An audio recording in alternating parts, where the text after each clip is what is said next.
میرے بھائیوں جو لمبا سجدہ کرے گا اس کے پھیپھڑے مضبوط ہوں گے. جو لمبا سجدہ کرے گا اس کے پھیپھڑے 100% کام کریں گے. جو لمبا سجدہ کرے گا، لوگ کہتے ہیں جناب دمے والے مریض کو تو سجدہ ہوتا ہی نہیں. تو میرے بھائیوں کوشش کرو، پہلے 2 4 10 سیکنڈ کے لیے سجدہ کرواؤ، پھر اس کو 5 سیکنڈ بڑھاتے جاؤ.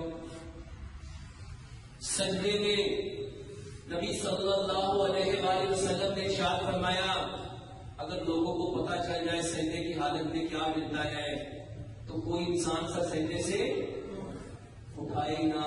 انسان سجدے کی حالت میں سب سے زیادہ کس کے قریب ہوتا ہے؟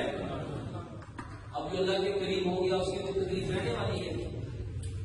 دوسرے نمبر پہ میرے بھائیوں کرنے کے لیے گڑ کا استعمال کرو، اور گڑ وہ لو جو رنگ کاٹ کے بنا ہے.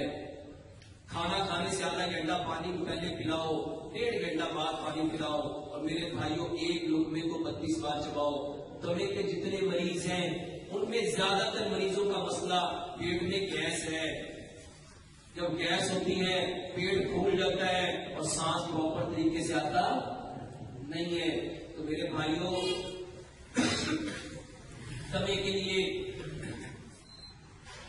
ادرک 1 ٹکڑا 1 انچ کا ٹکڑا ادرک کا لو، 3 تنیاں لہسن کی لو، اور اس میں 3 انچ کی گاٹھ چینی کی ڈنڈیاں لو.